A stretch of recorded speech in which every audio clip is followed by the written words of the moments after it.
It was the winter of 2012, and I was 24, freshly laid off from my job in the city.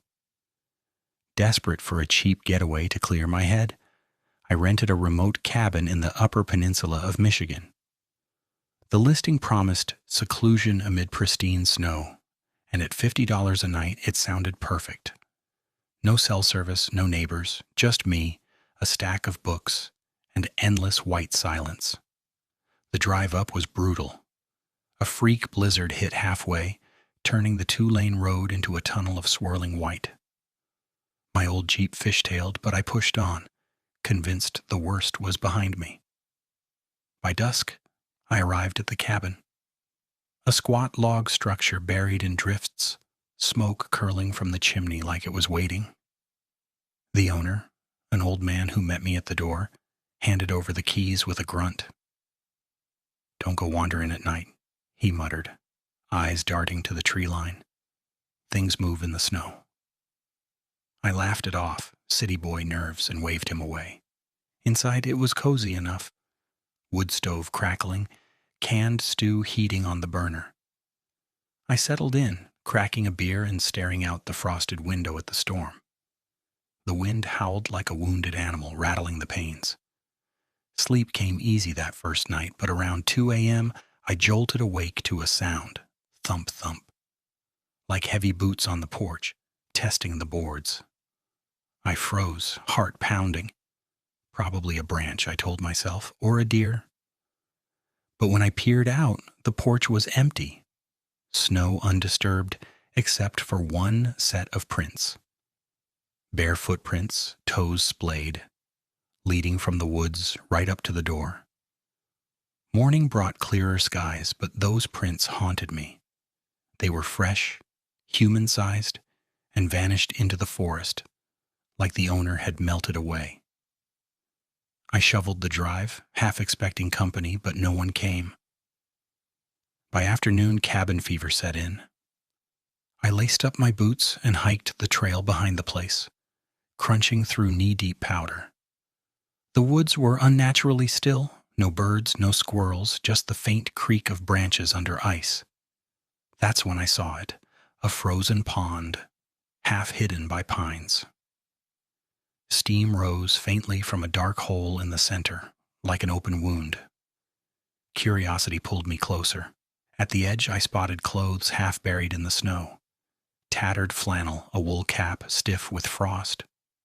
Then, beneath the ice at the hole's rim, a face stared up at me, pale, bloated, eyes wide and milky, a man, mouth agape in a silent scream. I stumbled back, breath fogging the air. Who was he? Had he fallen through? Panic drove me back to the cabin. I double-bolted the door and stoked the fire high. Night fell fast, the blizzard returning with vengeance. Around midnight, the thumping resumed, thump, thump, circling the cabin now. Not on the porch, around it. I grabbed the poker from the stove and pressed my eye to a window crack. Shadows flitted between trees, tall and hunched, moving against the wind. Bare legs, pale as bone, splashing through drifts. More than one?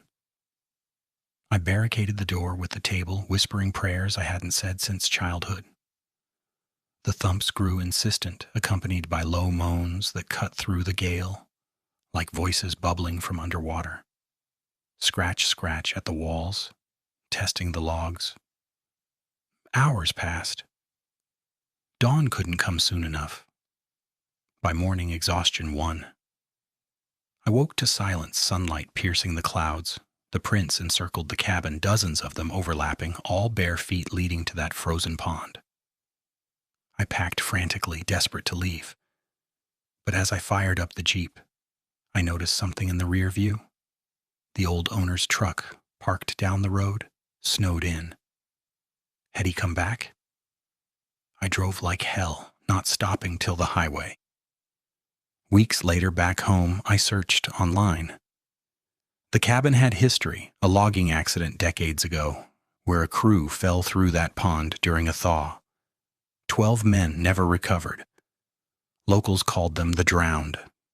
They say on stormy nights they rise, skin sloughing off like old ice, seeking warmth and company. I never went back. But sometimes, in winter, I hear thumping outside my apartment window.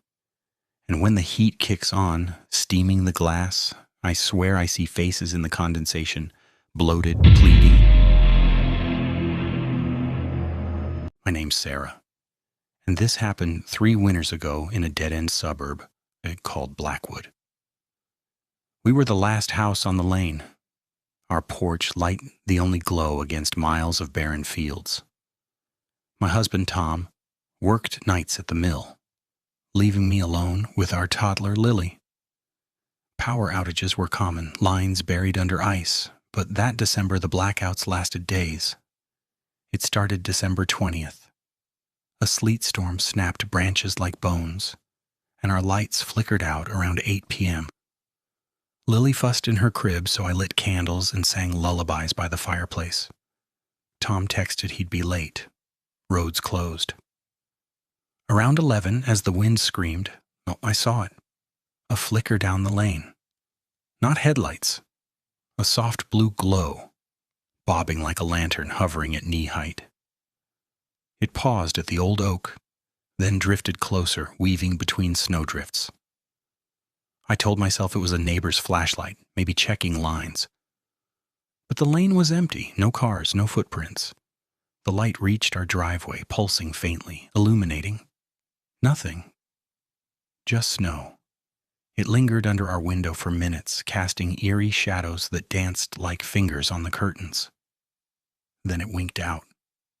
Sleep evaded me. Lily woke crying at 2 a.m., pointing at the window. Blue!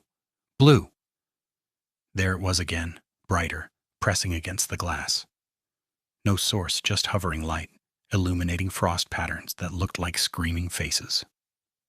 I yanked the blinds, held Lily tight. It circled the house all night, dipping low, probing corners. Dawn brought gray relief, but power stayed off. Tom made it home by noon, laughing at my story. Carbon monoxide, babe. Hallucinating. He shoveled the drive, oblivious to the faint scorch marks under the windows, blue residue like chemical burns. That night, same thing. Lights multiplied. 3 now, orbiting the house like fireflies in January. They whispered. Faint hums vibrating the panes, words I couldn't make out. By the 3rd night, desperation hit. I called the cops from my dying phone. Nothing but static.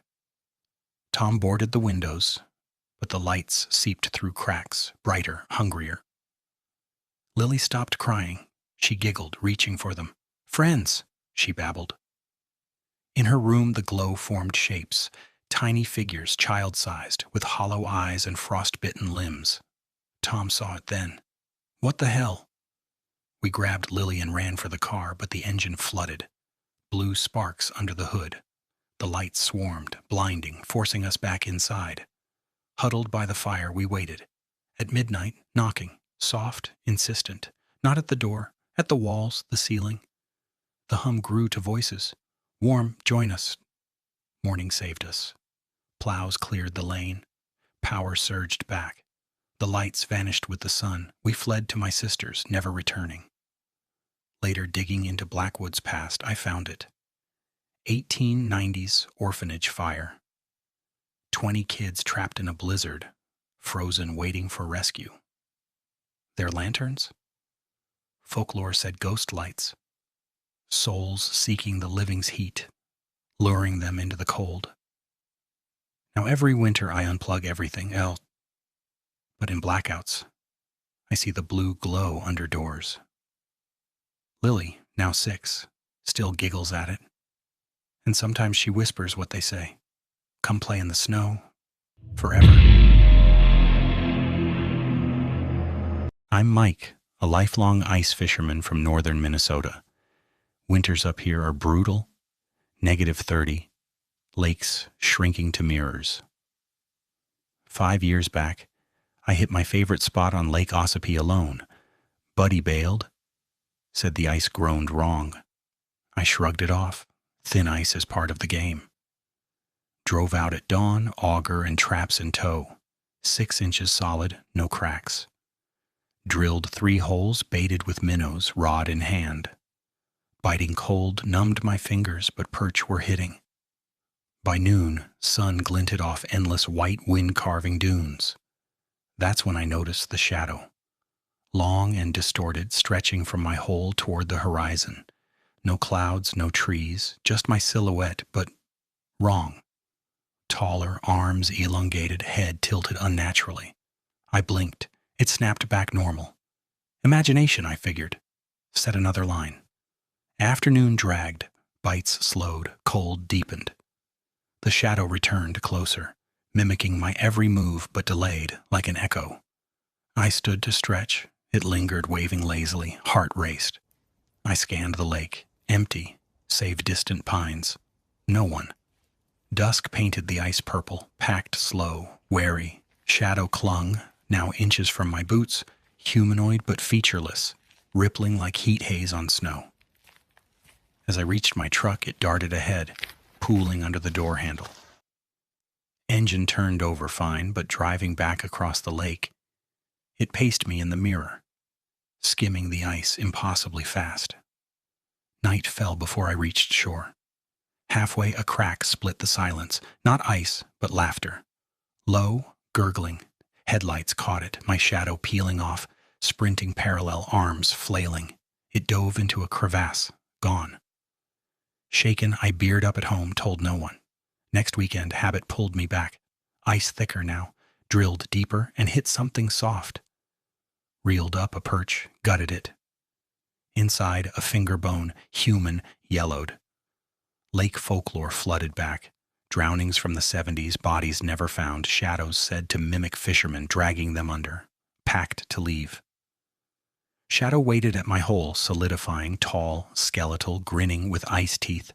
It lunged. I ran, auger abandoned. Truck roared to life, but as I floored it, the rear view showed it climbing aboard, spreading across the bed like spilled ink. Made shore, sped home. Scrubbed the truck, no trace. But every full moon since it visits, stretched across my garage wall, tilting its head. Last winter I quit fishing, sold the gear. Now in bed it creeps up the sheets, cold fingers on my neck, whispering for me to return. The lake misses you, it gurgles. I don't go out anymore, but my shadow? It's always a little too long.